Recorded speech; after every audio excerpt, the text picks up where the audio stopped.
Hello नमस्कार, स्वागत आहे तुमचं माझ्या मराठी कथा या यूट्यूब चॅनलमध्ये। तर कथेचं नाव आहे भावनेचा बाजार भाग 4 मध्ये आपण पाहिलं होतं की तिच्या खडतर प्रवासाची खरी सुरुवात आता झाली होती। तर आता आपण भाग 5 मध्ये बघणार आहोत। रेशमाच्या खोलीतून बाहेर आल्यावर निशीला क्षणभर सगळीकडे अंधार दिसू लागला। 10,000 रुपये ही रक्कम तिच्यासाठी एक डोंगरा एवढी मोठी होती। 3 वर्षात तिने जे काही कमावलं होतं ते तिच्या हातावर फार काळ टिकलं नव्हतं। मालकीन वेगवेगळ्या कारणांनी ते पैसे काढायची आणि निशीला फक्त जेमतेम रक्कम हातात यायची। आता एवढी मोठी रक्कम कुठून आणायची?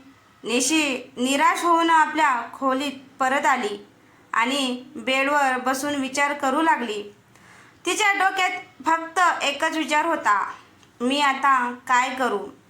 तेवढ्यात दारावर एक हलकीशी थाप पडली आणि संध्या आत आली।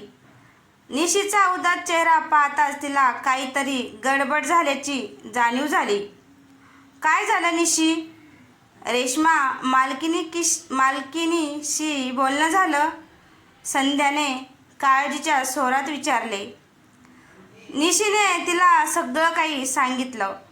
रेशमाने कशी अट घातली आणि 10,000 रुपयांची मागणी केली। 10,000 रुपये? संध्या, मी ते कुठून आणू? निशीच्या डोळ्यात पुन्हा पाणी तरळले। मी तिला वचन दिलं की मी परत येईन, पण हे पैसे? निशीचं बोलणं ऐकून संध्या शांतपणे तिच्या बाजूला बसली। तिने निशीचा हात आपल्या हातात घेतला। निशीचं बोलणं ऐकून संध्या शांतपणे तिच्या बाजूला बसली। तिने निशीचा हात आपल्या हातात घेतला। तू पैशाची चिंता करू नकोस निशी, संध्या म्हणाली। मी आहे ना, आपण दोघी मिळून काहीतरी करू। निशीने तिच्याकडे आश्चर्याने पाहिले। तू काय बोलत आहे संध्या? हे 10,000 रुपये आहेत। आपल्यासारख्या मुलींसाठी ही रक्कम खूप मोठी आहे। मी माझ्यासाठी एक नवीन आयुष्य सुरू करण्याचं स्वप्न पाहिलं होतं। त्या स्वप्नासाठी मी काही पैसे साठवले होते। ते पैसे मी तुला देईन, संध्या म्हणाली। तिच्या आवाजात ठामपणा होता।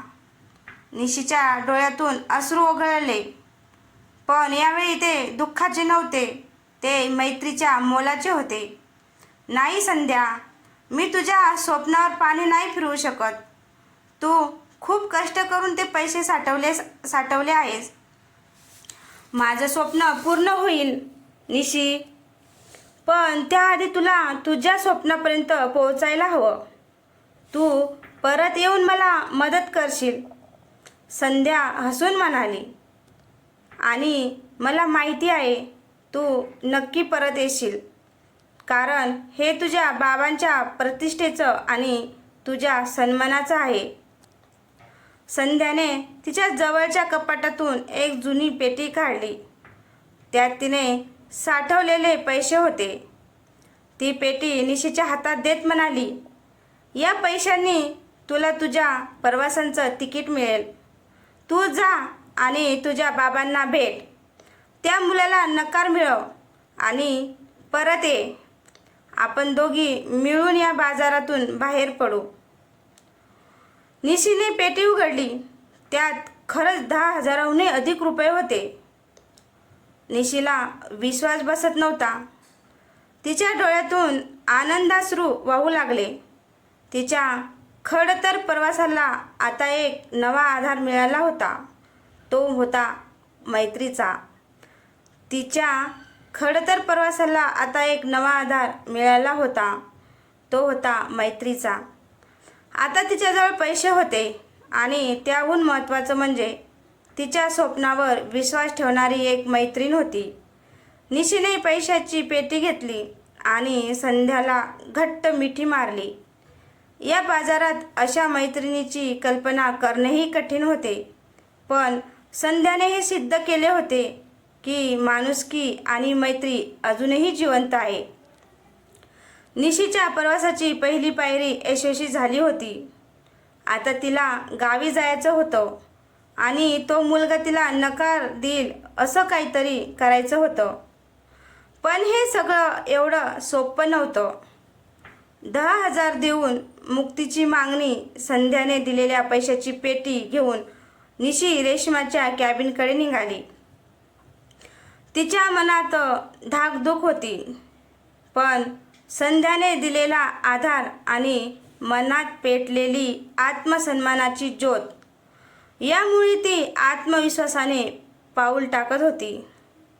रेशमाच्या कॅबिनमध्ये पोहोचल्यावर निशीने दार न वाजवता सरळ आत प्रवेश केला. रेशमा सोफ्यावर बसून फोनवर बोलत होती. निशीला पाहताच तिने डोळ्यांनी बाहेर जाण्याचा इशारा केला, पण निशी जागेवरून हलली नाही. तिची नजर रेशमाच्या डोळ्यात रोखलेली होती. रेशमाला निशीच्या या बदललेल्या वागणुकीचा अंदाज आला. तिने फोन ठेवला आणि तिच्याकडे पाहिले. काय आहे तुझं? आता काय काम आहे? कालच तर बोलणं झालं होतं आपलं.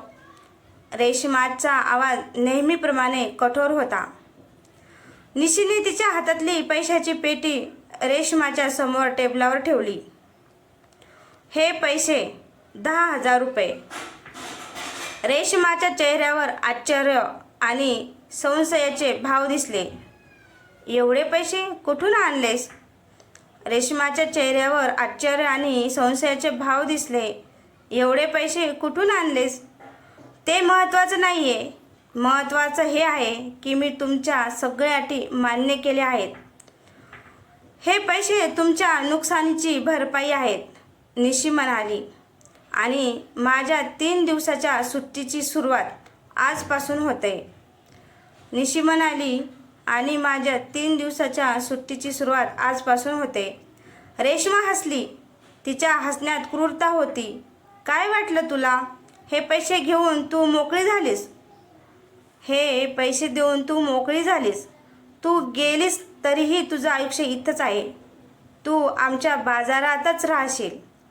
माझं शरीर इथे आहे, माझं मन आणि माझे स्वप्ने नाहीत, निशी म्हणाली. तिच्या आवाजात ठामपणा होता. मी तुम्हाला दिलेला शब्द पाळीन आणि परत येईन. पण या 3 दिवसात मी तुमचं कोणतंही काम करणार नाही. रेशमाने 10,000च्या नोटा मोजल्या. ठीक आहे, पण लक्षात ठेव, जर तू परत आली नाहीस तर तुझ्या गावी जाऊन मी सगळ्यांना सत्य सांगेन. रेशमाने निशीला धमकी दिली. मी तुझ्या बाबाला सांगेन की तू इथे काय करतेस, मग बघ तुझं काय होतंय. मी परत येईन, निशी शांतपणे म्हणाली. मला माहिती आहे, मी परत आल्यावर तुम्ही मला आणखी त्रास द्याल. पण मला माहिती आहे की तुम्हाला दिलेला शब्द पाळल्याशिवाय मला मुक्ती मिळणार नाही. मी परत येईन, निशी शांतपणे म्हणाली. मला माहिती आहे, मी परत आल्यावर तुम्ही मला आणखी त्रास द्याल. पण मला माहीत आहे की तुम्हाला दिलेला शब्द पाळल्याशिवाय मला मुक्ती मिळणार नाही. निशीने मागे वळून पाहिले नाही. ती तिथून बाहेर पडली. आज ती पहिल्यांदाच मोकळ्या मनाने श्वास घेत होती. ती बाजारातून बाहेर पडली होती, पण ती निशी अजूनही बाजारातच होती. तिचा प्रवास अजूनही सुरू होता.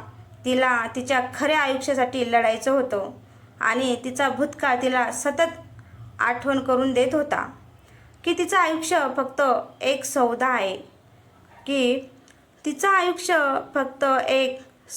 आहे.